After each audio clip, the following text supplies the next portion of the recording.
Ayun, magandang araw. Sa video natin ngayon ay i-re-review natin 'tong, 66 Newton meter na cordless drill ni Inco.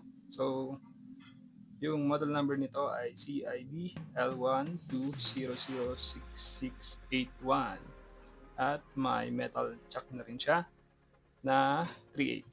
Ayun. Overall, ayun, 2.5 bars lang yung charge natin. So, medyo hindi siya na full charge. Pero kung mapapansin nyo guys, ang ganda ng drill na to. Compact siya at nakaka-indicate or naka-emboss talaga yung label na 66 Newton meter.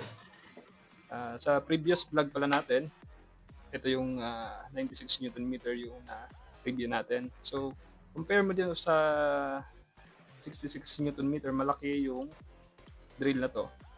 Yung 96 ay medyo mahaba at malaki siya.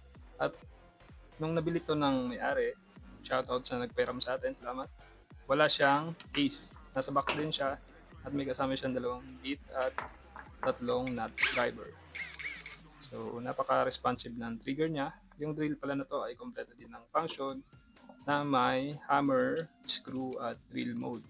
Overall, ang length niya ay may 16 at yung height niya ay approximately 23 cm at yung width niya naman ay almost 2 inches. So, kung nagbabala kayo bumili ng drill na cordless ni Inco, 66 Newton meter, ay pwede nyong i-consider yung video na to para matingnan mo kung ano ang performance ng drill na to.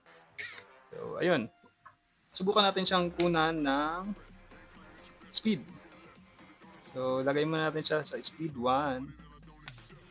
Dahil medyo hindi siya ma-reading ng maayos ng ating meter. So, yung tachometer natin ay hindi na-read yung sticker.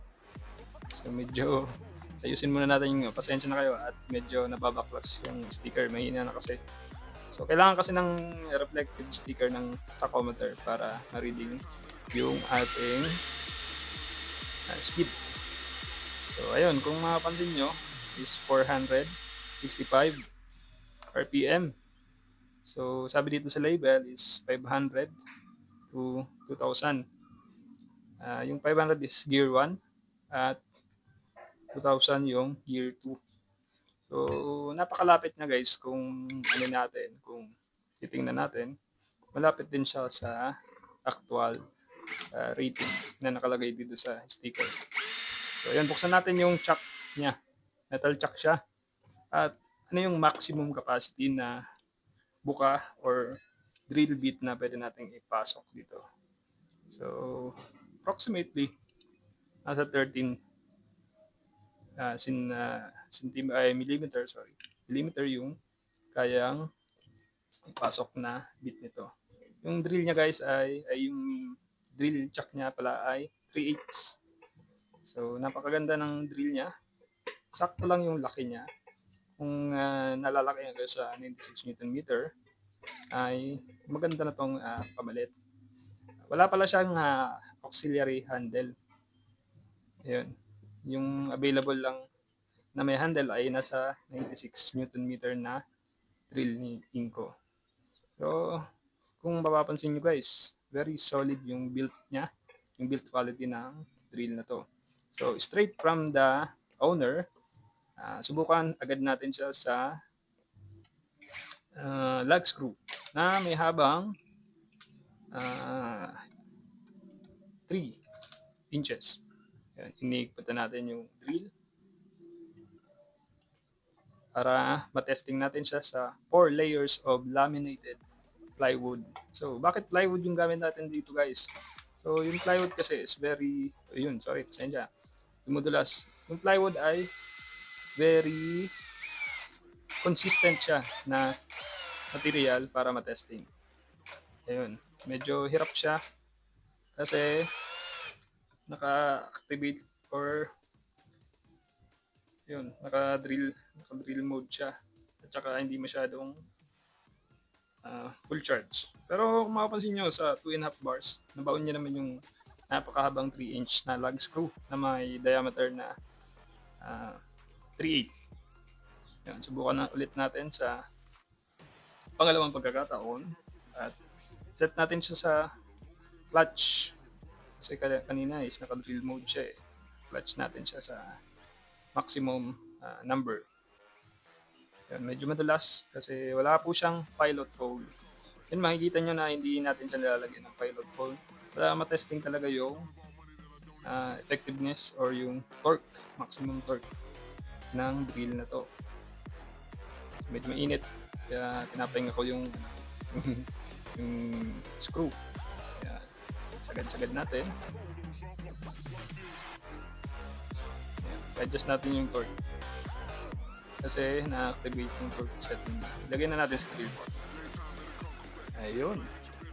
Kung ano nyo, makapansin nyo ay kayang-kayang magbaon ng 3-inch na lug screws ng drill na to.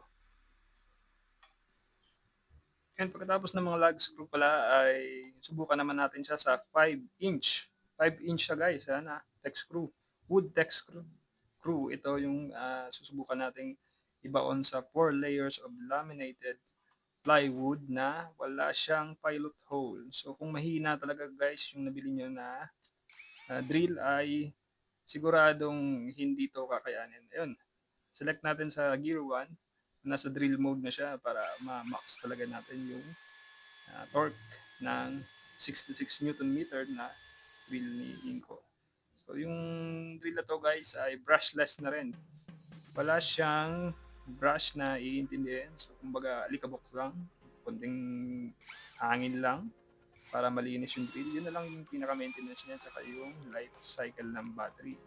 So ayun, nakikita nyo sa video, wala po siyang pilot hole, walang daya. Nasa 5-inch, dalawang 5-inch na tech screw. Yun, pagkatapos ng test natin sa mga screws, sa lug screw at tech screw ay subukan naman natin yung kanyang drill mode sa pagbubutas ng yun, 4 layers ng laminated plywood gamit yung ating 5/8 na rod point bit. Ayan, napansin nyo guys. Very capable yung drill sa pagbubutas ng kahoy. Kahit na laminated plywood ay guys, easy lang sa kanya. Ayan. Binabalik at binabaon ko siya kasi para maalis yung wood shavings niya para makapag-drill tayo ng effective. So overall, yun, 2.5 bars pa rin yung battery niya. This video is not sponsored pero baka naman, Inco. So sa next test ay ito yung masonry bit na may diameter na 3/8 sa solid, very solid yun, concrete block na ang kapal niya ay halos 2 pulgada or 2 inches. Ayun, nahulog yung metal clamp. So, mapapansin nyo guys, very dusty, very capable. At maganda talaga yung kain niya sa konkreto. So, napakaliit niya at napakalakas ng hammer function ng drill na 66 Newton meter. Ayun, tagos talaga yung slab. Yan, hanggang dito na lang yung video natin guys. At kung nagbabala kayo na bumili nito ay available to sa online store ang may get 1.5 yung banggit sa akin na may-ari during sale. So bye-bye at maraming salamat sa suporta at huwag kalimutang mag-subscribe sa ating channel. Thank you!